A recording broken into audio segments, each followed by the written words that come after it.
Hello and welcome everybody as we are loaded into the good old-fashioned map that is called Summoner's Rift. I've spent literal days of my life in this exact arena. Zirene, I know you have as well, and I am excited to bring the action for all of you Spotifyers at home. We got to come up with another nickname. I don't know if I'm sold on Spotifyers, but we'll workshop something together, Zirene.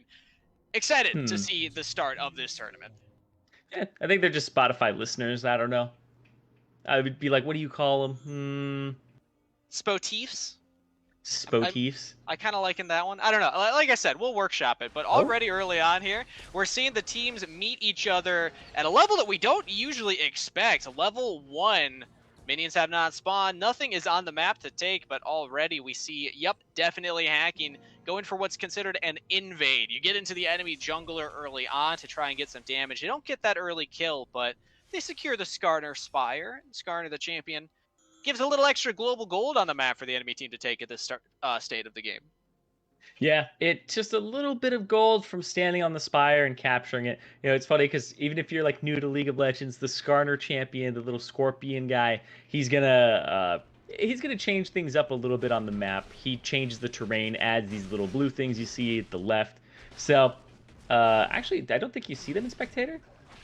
No, I don't think we see it on the Spectator. You might there. not be able to, yeah. Interesting to know. But yeah, I'm excited because there's a lot of unique champions that might not be known from players that are new to the game. Like, Skarner's not the most popular. Vi's not the most popular. So a lot of these champions could throw a wrench in the plan of these players, if they don't understand the matchups, they don't understand exactly what they do. And we are seeing odd lane assignments here as well. Okay, there we go. They're correcting it. Foygrass went to the top side as the Ahri, but is now correcting and going to that bottom lane. I like that a little bit more here.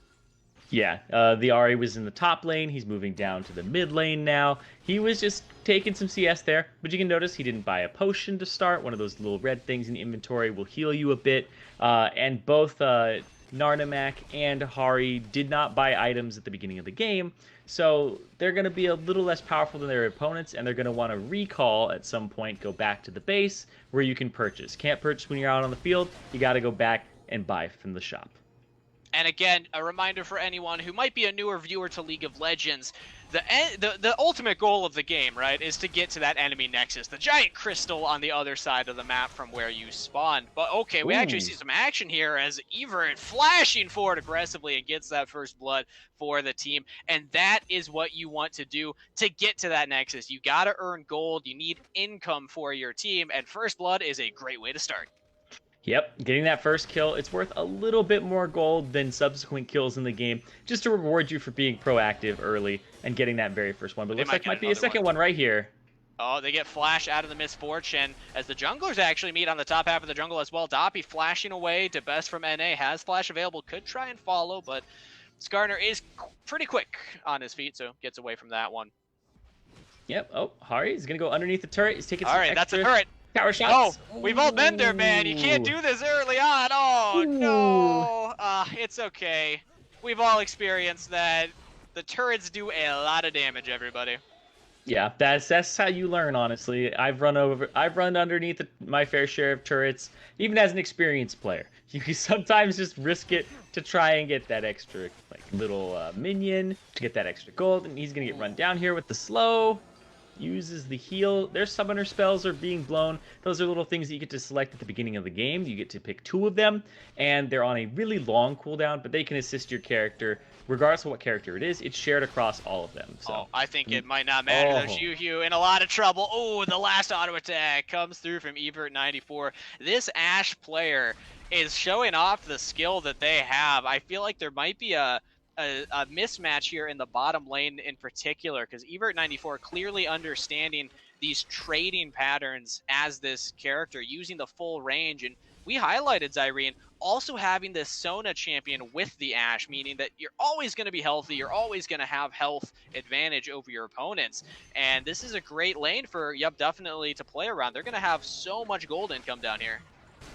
Yep, and this is Evert. This is the guy that was multi-time gladiator in WoW, so, we're already seeing that he's able to kind of transfer a little bit of those skills over, a little bit of how he thinks about the game.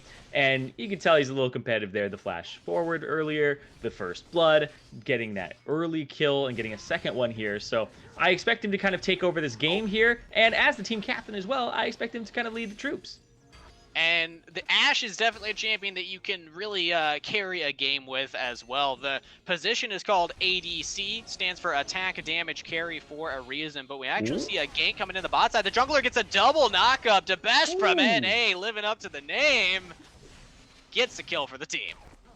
Yep, and he comes in. That's a gank. There's a role called the jungler. That's what that guy is with the pink hair, as well as the scorpion. They don't stay in a lane with all these little minions and try to kill them. They go into the jungle, they go into the side parts of the game, the little dark areas in the minimap, and they go kill little things that spawn there called jungle creeps. I don't know, you know when you take a step back and you go, I don't know why they called creeps, you know? But it is a little, I remember thinking that when I first started the game, and I haven't really questioned it since.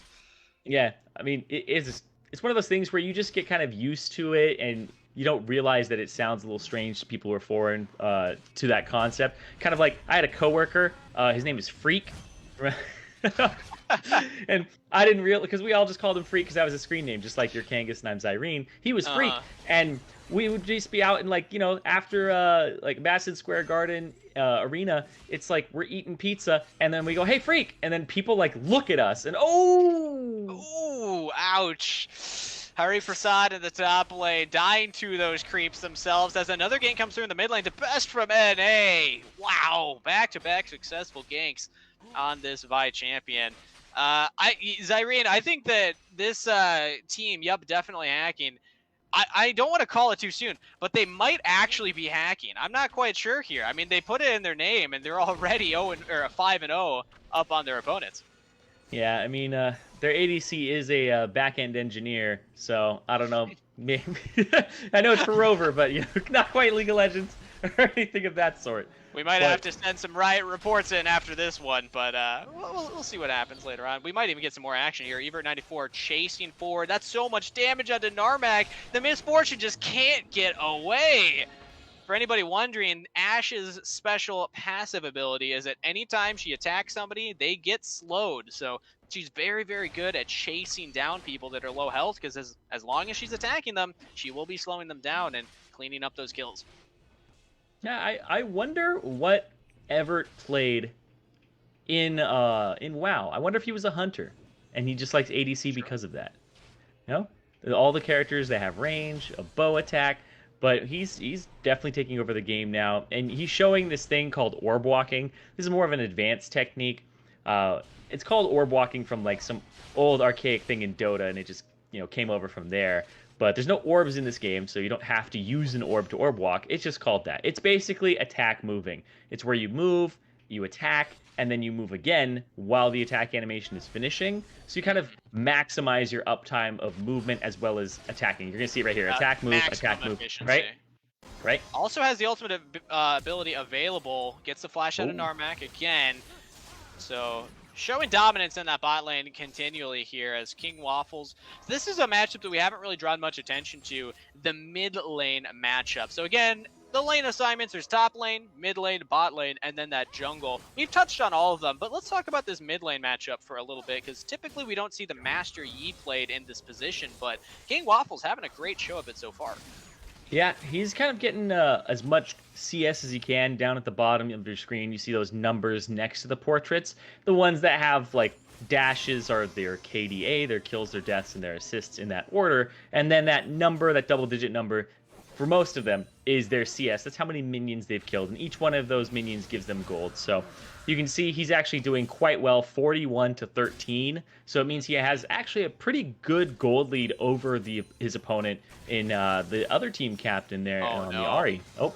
Evert94 with another kill, has the ultimate available. Yep, just point and click stuns Narmak, I should say. And now another gank on the mid lane. Doesn't actually pull off here. Oh no, Doppy looking for the gank on the bottom half of the map, but he's all alone. His bot lane's already dead, and that's a triple kill to Evert. Ooh, he's absolutely going to take over this game. Evert, it looks like... Oh, Hari Prasad, that's the turret. That's a turret, buddy. You don't want to fight that. Oh no! Fristalis is chasing him down into the minion wave. The flash forward and the gank from the jungler yet again. Oh, we missed a kill in the mid lane though. The Ahri we were talking about that's down a lot of that CS, a lot of that minion score actually in the mid lane. He actually got a kill, so the first kill here for Catalyst Yo. I like that. Going on to the Ahri, Foygrass has not been...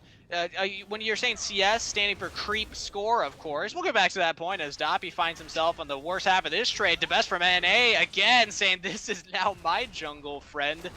I know we may be friends at work, but we are enemies on the Rift, and takes away another kill. But that creep score that you're talking about, CS in the mid lane, Foygrass hasn't been last hitting the minions. If you're the one to hit the minion last, and that's what kills it, you get a little bit of gold in your pocket. Foygrass doesn't seem interested in that. Instead, just continually pushing the wave, making sure that it's not hitting his turret and doing damage to it. But now could be in some trouble as the best from NA coming from behind and gets yet another kill. Anywhere this player goes, there's blood. Yep, it looks like Everett and also the best from NA. And there's a bit of that from Smithereens too. You can see moving up, getting the slow, trying to enable him.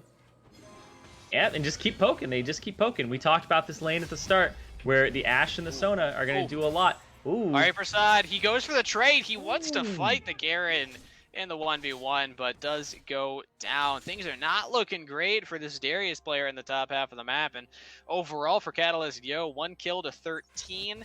And everyone also, I want you to direct your attention to the top half of the screen. Zirene, you explained a little bit of what happens on the bottom half, the individual score for these players. But let's talk about the team scores and what it means with all those numbers on the top half. Yeah, if you are lost in the game, you don't know what's going on, you just tune into a game, just look at the top. It's going to give you all the information you need. That's going to make that number go from 13 to 14, because that's the kills. So it's going to give you the blue team score and the red team score. And the thing with the little thing that looks like maybe like a rook or something, that's the tower score. There's 0 to 0. But then there's the gold for each of them, and then there's the kills, as well as the game time. And then you see that little thing that's like 3 swooshes underneath the one to the left. That's the dragons that they've gotten. So dragons are another objective. They don't give you any gold, really. They just power up champions, and they're another way to kind of swooshes. have a lead. Yeah, oh, flashing aggressively. Smithereens will die to the turret. It's just an execute, but Juhu should be able to clean up this kill onto the enemy AD carry. The best from NA not getting that kill. Juhu can't quite chase out Evert. Look at that health bar. Just a sliver. Evert 94 playing Secret Agent Ashe, but gets sniped at the very end of it. Juhu getting the kill for the team. Yeah, and that kill is actually worth more than it normally would be because it has this thing called a shutdown on it. So the more you go on a killing spree, the more gold you're worth. It's a comeback mechanic that exists in the game. So kills are normally worth only 300. That one was worth 1,000 gold to Jihu. That's a lot of gold in the pocket of the attack damage carry, but a flash forward from the best from NA secures another for the team. This player came here to win, Zirene, and I think that they're trying to speed run this whole tournament. His top side also looking rough. King Waffles diving under the turret. Oh no, he cancels the W buffer and will go down. That's another kill to Foygrass, but the best from NA, he's still here. He's just camping this bottom half. Ooh, in the flash later on too from Narnamax. So they actually pinged. Smithereen pings that Misfortune no longer has flash. So you can do this thing in the game where you can target people's summoner spells on the enemy team and you can time them. It's something that people do later on to kind of get advantages and know that they don't have a way to kind of get away from you. And then you can see there too, a ward being placed down. So yeah, you can tell that the red team has a little bit more experience here. We thought at first, yep, they're definitely hacking. Nope, seems like they actually just kind of know League of Legends a little bit better. They got a few key carries on their team, one of which is he just has to look at Foygrass and gets the kill at this point in time. But again, the end goal of League of Legends, the objective for both teams is to destroy the enemy's base, and we're going to see step number 1 in that process. That turret being taken, a flash aggressively by Smithereens, and the damage will follow up by Evert. An easy pickup kill actually goes over to the support player. And again, yep, definitely hacking, coming out very far ahead in this play. You have to kill these turrets. You have to break down these turrets to get to the enemy team's base. And they just took 2. Yep. They took one in the bottom lane just by hitting it and having a large advantage. And then in the mid lane, there was this thing called the Rift Herald, which was picked up by DeBest from NA. It's that big crab thing, the fighting the other crab. I know it's a little confusing, but here's Dobby holding King Waffle. He might take too much damage from the turret, and he does! King Waffles, that's your 3rd death under turret this game. Again, those turrets do a lot of damage, everybody. You gotta be careful around them. Yeah, almost at all stages of the game. He also does more damage. Narnamac way too far forward, now finds himself away from his teammates, but just barely limps away from that one. Smithereens really wants it. One Caitlyn ultimate would be able to take this, but Juhu doesn't want to press that R ability. And speaking of turret damage, Hari Prasad, we've been here before, and we might see it again, but that's another death under turret. I mean, it seems like a lot of these guys, they're just disregarding turrets. You know, I like the attitude. Safety is sometimes something that you should regard, but yeah, I can respect it. And when you see the best from NA diving turrets left and right, you're like, I want to do it too. I want to get in there, do some damage. But the thing is, the more kills you have, the more gold is in your pocket. And the more gold is in your pocket means you can afford more items. That is where a lot of the strength in League of Legends comes from. It's having more items than your opponent. And if you look at the bottom of the screen, that's where you see all these items coming out for these players. So DeBest from NA, that Vi player, currently has those little boots, which increase your movement speed, but the bigger thing is that little blue icon that you see down there, which provides a lot of attack damage. And by the way, is currently sitting on 5,000 gold, which will make them pretty much unkillable once you're able to spend that. And just farming up these kills, 10-0 and 0, DeBest from NA. Really a player to watch going forward in this tournament, Zirene. Yeah, I mean, it's honestly something where if you just looked at these players' kind of video game resumes, which is something you wouldn't have said years ago, we have a multi-time gladiator in WoW in Evert, and then we also have DeBest from NA, who was the Call of Duty Modern Warfare 2 professional player at MLG. So this guy, you know, those guys actually. Ooh, Smithereens! Oh. Ooh! It's a lot of damage coming in from a support player. A double kill over to Evert now. I like it from Narnamac, Juhu, and Foygrass. The 3 of them grouped up and were trying to kill Evert 94. They thought, oh, it's a 3v1. We got this. But the flanking maneuver from Smithereens as the Sona. This champion, the ultimate ability is that big yellow bar that you saw come out there. It locks down the enemies. They can't move at all from their spots if they're hit by that, and it does a ton of damage. So great setup there by Smithereens. Yeah, Smithereens actually doing a fantastic job here. Space is being created by Evert, but she is just running up and honestly, yeah, like that. Takes a turret shot he just does so much. Playing support so well. Might get shut down here. No flashes away. Now turns back to do more damage. Evert 94 looking like a professional gamer on the Rift right now. Has the moves and gets the outplay on his opponents. I gotta say, he is being heavily enabled though by Smithereens. Really, like, well played by her. This is a really aggressive support build too. She has a lot of damage, so she's her own carry at this point too. And now we see the 1v1 yet again in the top lane. Hari Prasad doing his best to damage Fristalis, but Garen, the champion, is just way too tanky. You see the items that this player has completed. That's called a Sunfire Cape, everybody. That little orange circle you see around him means that he hurts. If you stand next to him, you're going to burn. And also, he's got a ton of armor, so it's hard to do damage. Fristalis really putting in work in that top lane. Oh. And here comes another gank. They're already dead, man. Again, DeBest from NA. Now we got to make a bet. Is DeBest from NA going to die at all this game? Ooh, I don't think it's going to be Foygrass that does it, personally. As no, Evert 94 gets another kill.